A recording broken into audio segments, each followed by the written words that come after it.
Hello, my lovely butterfly. It's France. Welcome back for this Journal on Monday, week 196. This is the first one of a new way of working here on my channel because this is the very first guided art journaling session where I'm actually inviting you to do some creative soul searching together with me. So pour yourself a cup of your favorite drink and let's get creating together this time.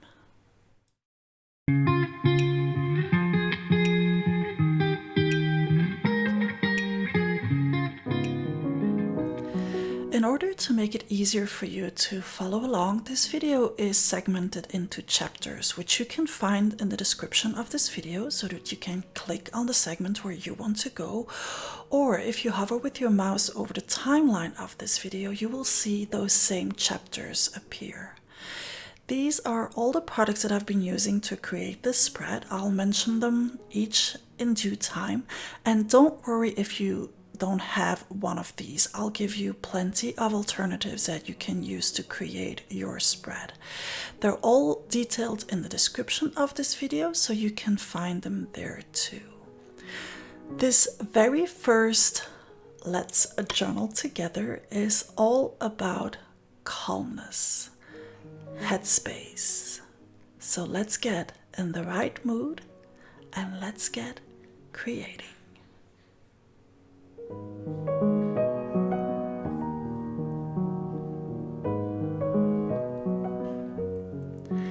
I am working in my Journal on Monday art journal, which is hand bound and which allows me to lay it flat on whatever page it is I want to work.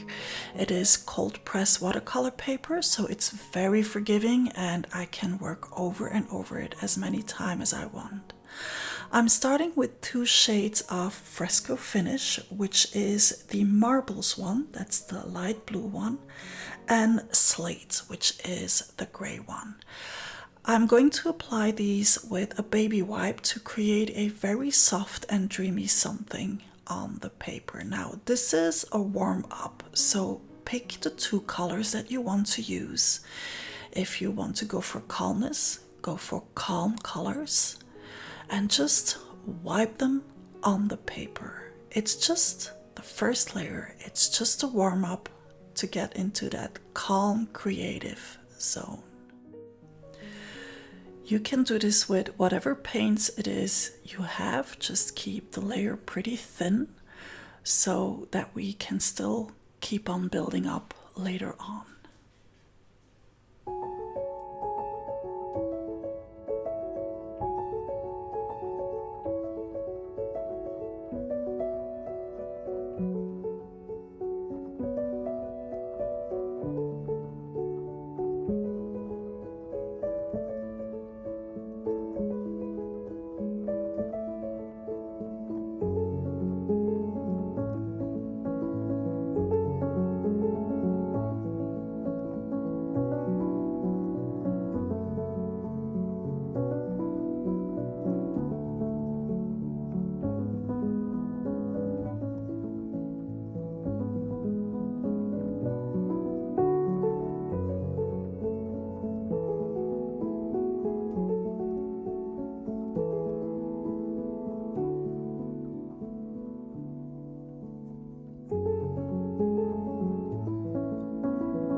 for the next layer in this warm-up, we're going to add some stamping. Now, I picked an ink that pretty much matches the background so that it all remains very soft. And then going through my stamp sets, I'm picking all the number stamps that I want to use for this.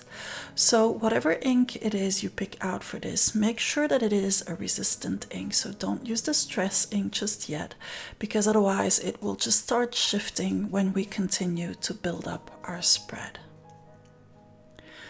And then just going with the flow, we're going to stamp here and there in whatever areas it is we feel like stamping. I am focusing on the two corners, the left top corner and the right bottom corner, just to build up my background.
Before moving on, let's make sure that this is dry so that we don't smudge the ink everywhere.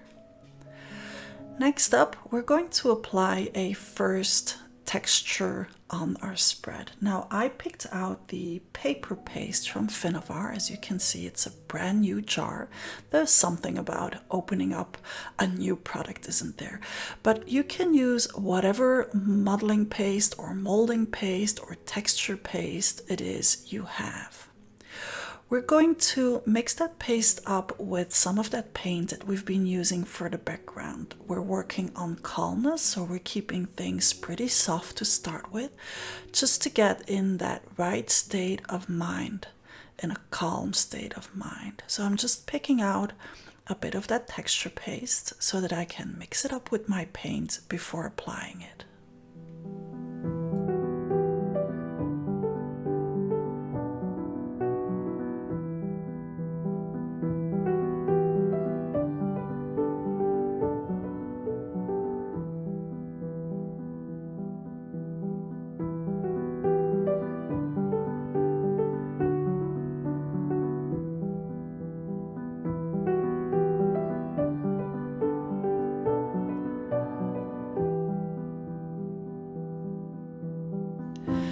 As we're still warming up to get in that right state of mind, of calmness, we're not going to work with a stencil just yet. Instead, we're going to use a piece of kitchen roll as a mask, trying to rip it in an unregular way, but not too unregular, so that I can use that as a mask on my spread. Now, at this point, my camera did have a bit of a glitch, but don't worry, because I'm going to repeat this step again on the other side of the spread. So as I was getting ready to protect my journal so that I wouldn't smudge everything with the modeling paste, my camera decided to not play along while I was already applying that first corner of modeling paste.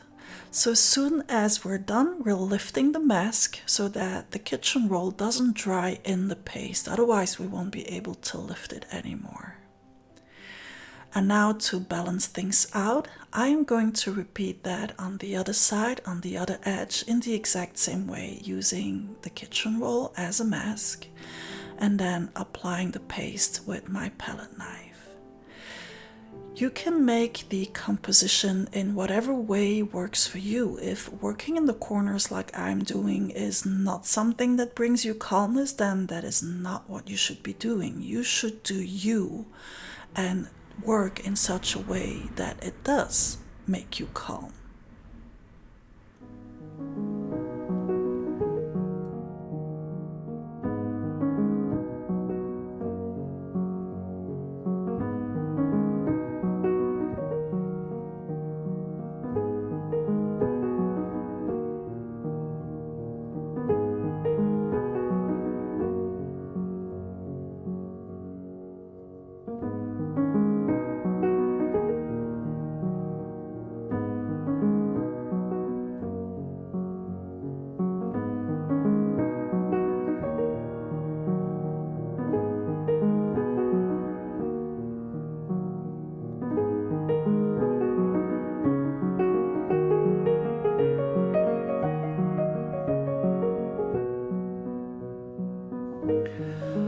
While we are moving on in this process, I would like to give you a little reminder that it is actually about the process. So if you feel that you're getting frustrated, that it's not looking the way you would like it to look, don't beat yourself up. It's not about the finished spread.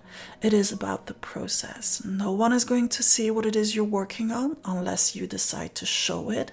So this is just for you. Enjoy the ride and stay calm.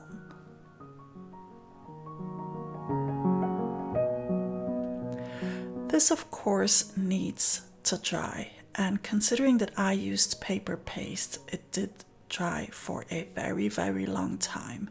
But that's okay, I just left it aside, and once dry, I came back to it.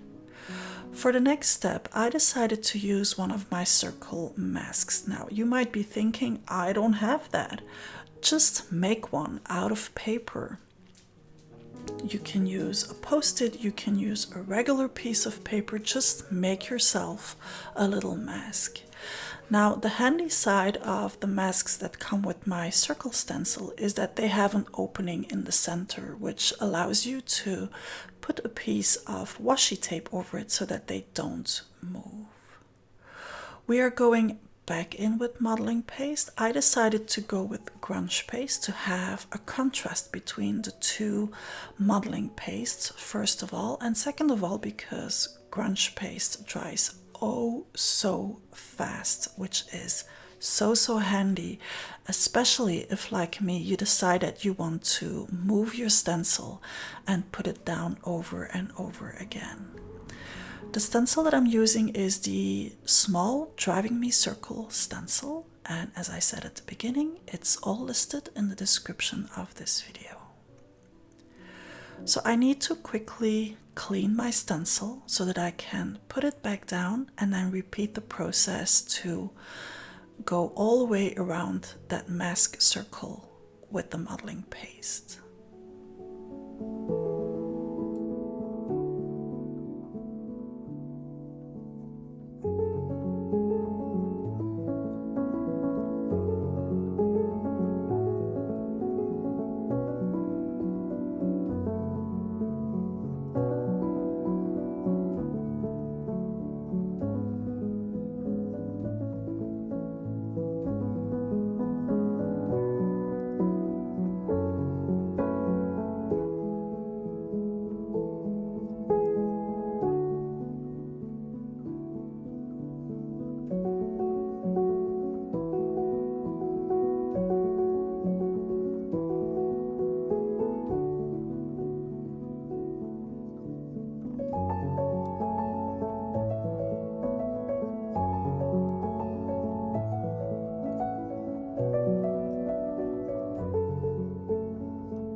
If, like me, you used a reusable mask, it comes in pretty handy because we're going to put that back in place. If not, you will need to make a new one so that you can re-protect that little area. And then you also might want to protect your journal because we're going to go in with color, and well, we don't want to colorize our entire journal in one go.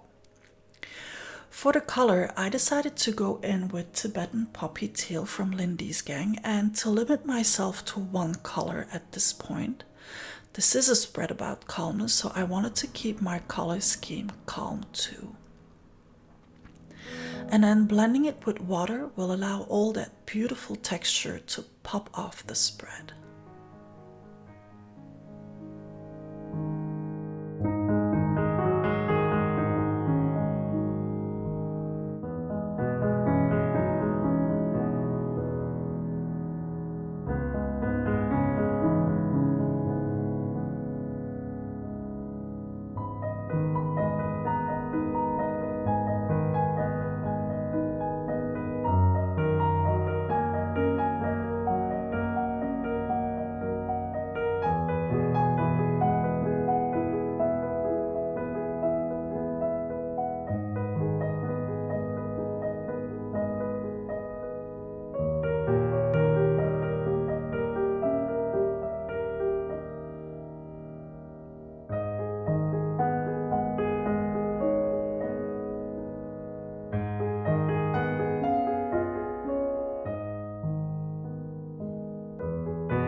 We need to remind ourselves why we need that calmness, like the drama that is pushing us to look for calmness.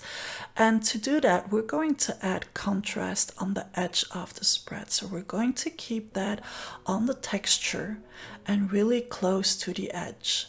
I decided to go with dark chocolate truffle from Lindy's Gang again, but this time not spraying it, but applying it with the tube so that it would really stay close to the edge.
As this dries, if you used a porous modeling paste, the color might disappear slightly in the modeling paste. So you might want to build up the layers to have that contrast stay on the spread.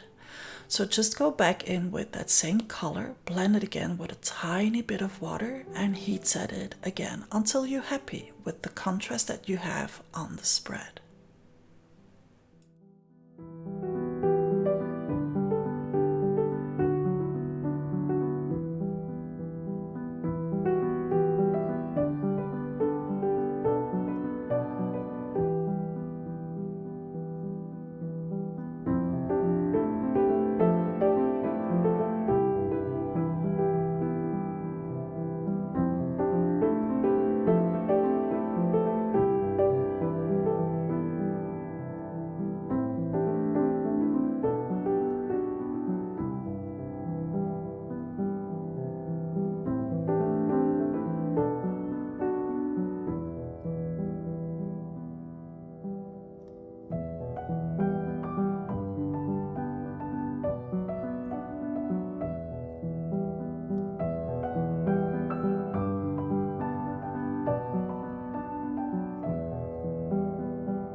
We can even accentuate that by going in with the stress inks. So I decided to go in with Vintage Photo, Walnut Stain, and even a tiny bit of Black Soot, and just applying it with blending tools, again staying close to the edge.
We did put in the work to create all that beautiful texture, so we might as well give it a little bit of extra attention to make it sing on the spread. And to do that, we're going in with a white paint. I used the snowflake from the fresco finish from Paper Artsy, and then applied it with a brayer so that it would only be picked up by the erased part of the texture.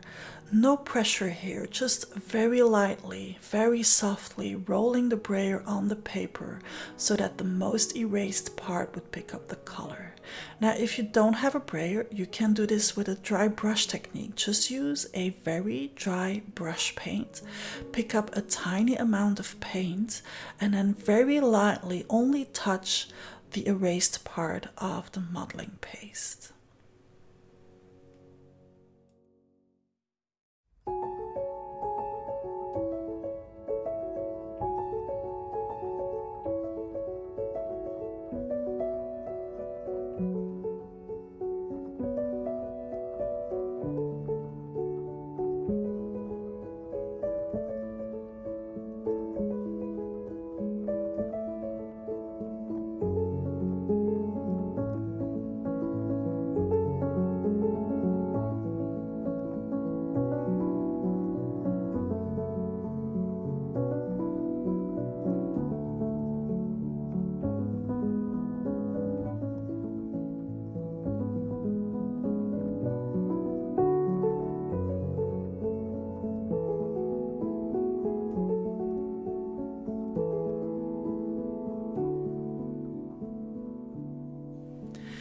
And to remind ourselves of that calmness that can persist even in the most dramatic moments, we're going to bring back some of that lightness into that area that we created. For me, it's a circle.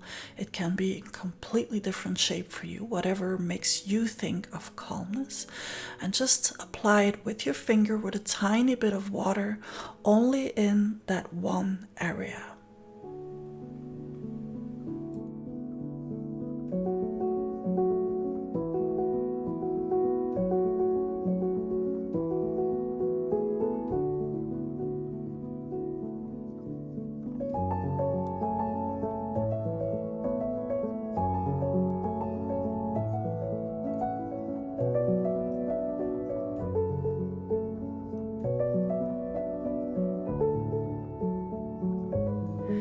Something that brings me peace and calmness, if you've been following me for a while, you know it is to create a gradient within a circle. Now, I did not want to go for a full gradient. I did, however, want to play along with my kind of calmness for just a couple of minutes. So I took some more of that Tibetan poppy teal, added some water to it, some more of that white paint, and then went back over the circle.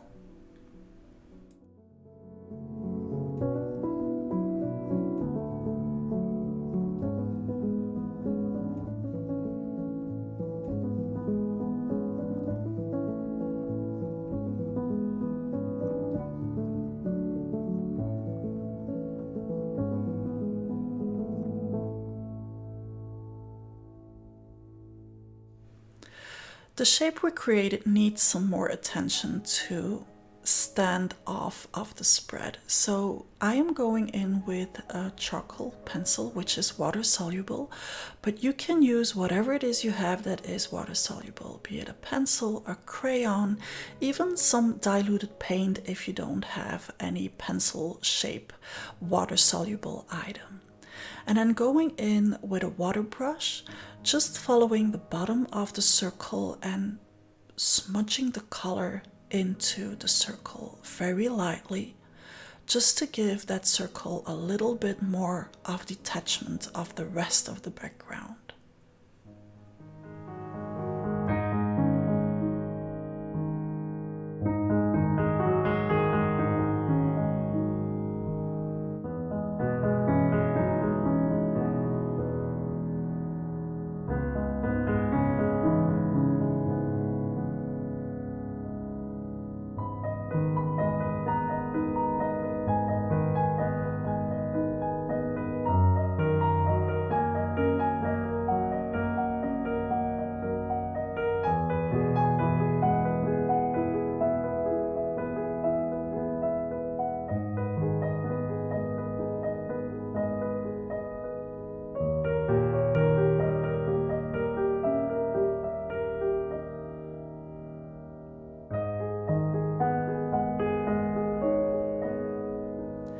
At this point, I had a bit of an issue because my circle did not look like a circle. So I took my large circle stencil just so that I could check the shape of my circle and correct where needed.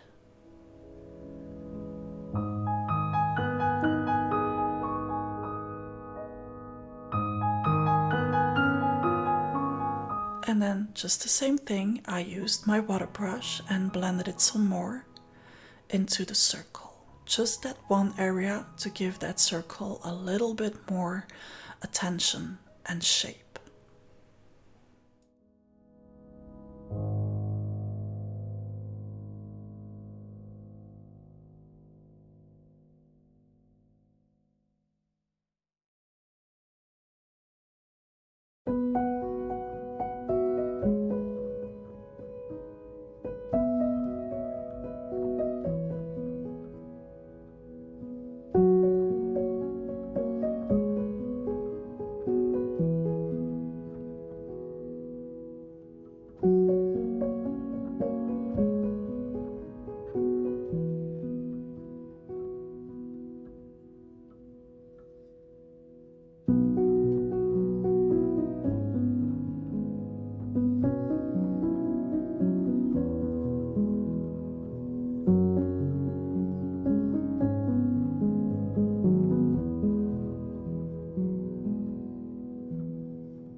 that we know where the focal point of our spread is going to be and what it's going to look like in terms of shape and color, we can add a little bit more attention to the edge of the spread. I decided to go in with Red Hot Poker Orange from Lindy's Gang, very, very lightly, just pushing it in with my finger, and again, keeping it on the edge of the spread.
Let's bring some movement in the rest of the spread, because calmness is nice, but this is not looking calmness, this is looking sleepy.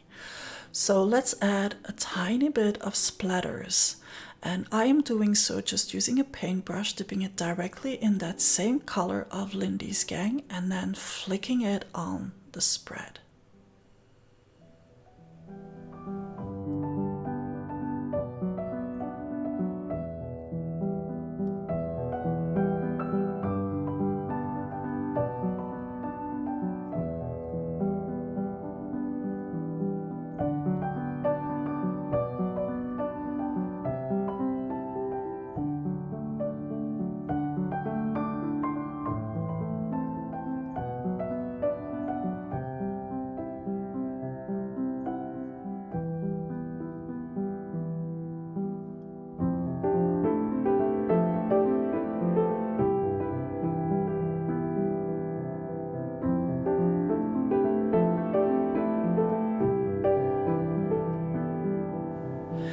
You can also play with the intensity of the splatters. You can either completely heat set them and leave them as such. What I like to do is to halfway dry them and then pick the rest of the ink up with a piece of kitchen roll. And this way I will have splatters, but they will look way softer.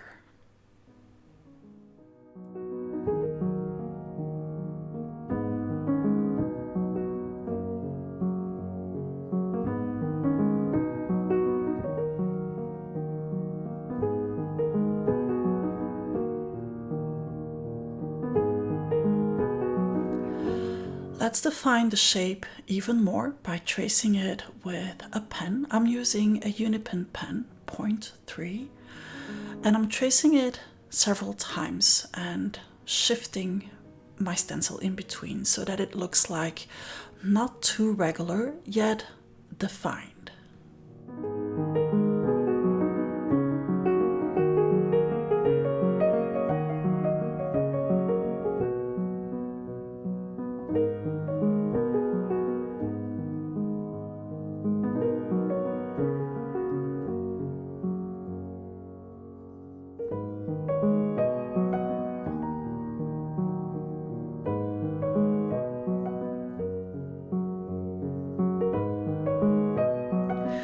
If you have worked like me, at this point our shape is floating a little bit on the spread, and to intensify that feeling of calmness, we're going to attach that shape to the edge of the spread. I'm going to do that by stamping with black ink this time, again using numbers. So I'm going through my stamp set and picking out number stamps that I want to use for this.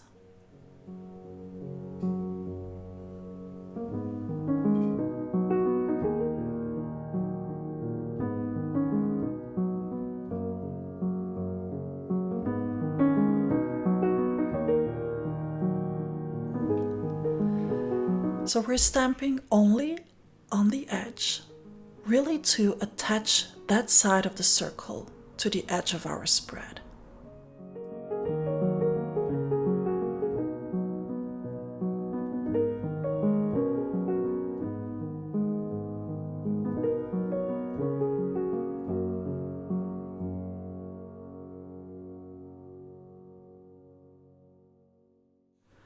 And to keep the spread balanced, we're going to add some more of that stamping on other areas of the spread, but always keeping it close to the edge.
Another element we can add to bring calmness to the spread is white splatters, because we do have some white areas on the spread. I'm using a white Posca pen, but you can just dilute some white paint with some water and then flick it with your paintbrush on the spread.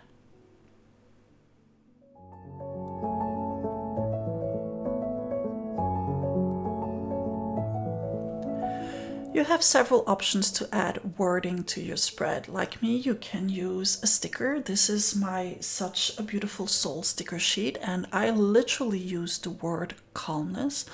You can stamp a word on there. You can cut a word out of a magazine, of a book, well, preferably an old book, that is. So there's plenty of options that you have to add just one word or a quote to your spread. Of course, you can even print whatever it is you need to add on there. I just placed it there on the edge, thinking that for now that might be the spot to have it, but that will depend on the final element of the spread, which is the actual focal point.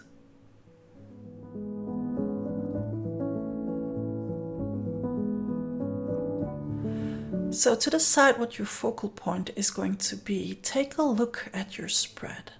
Let your spread talk to you. It will tell you whatever it is you can add to finish the spread, that one last detail that will bring it all together by giving the eye a resting point. So I went through my stamps again, knowing that there was one little image that I could put in there that would really finish my spread.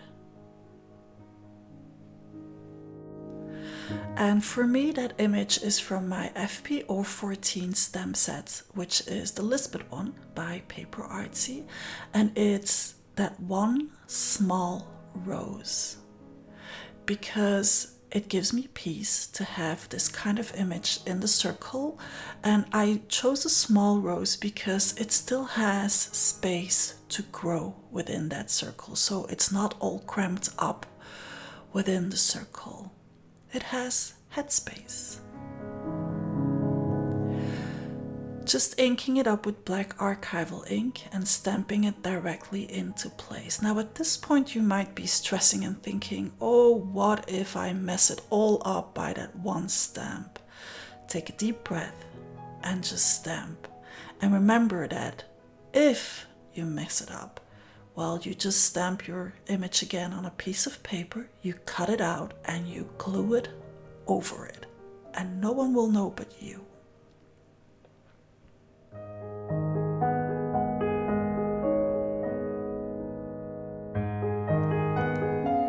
This now will allow you to see where your word would fit best on your spread. If you want to use a word, that is. If you don't, you just don't add a word. And at this point, you might also realize that your word might need some color after all, just to make it work with the rest of the spread. For me, it meant going back in with that same Lindy's color that I used, the Tibetan poppy teal one. Just using it with a paintbrush, a bit of water, and giving that sticker a hint of color to blend it into the rest of the spread.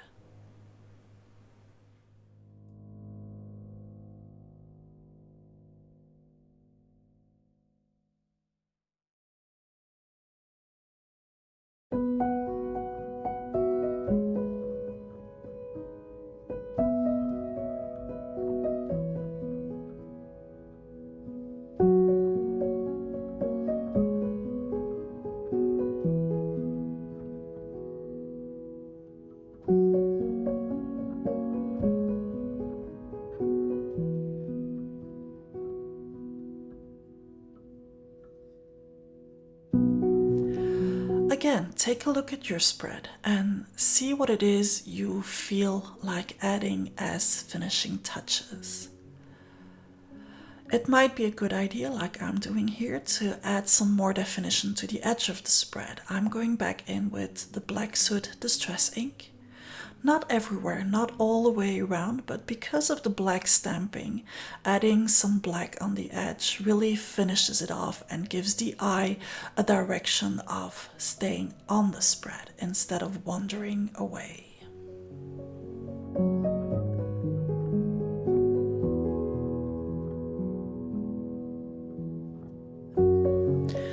Et voila, we're all done.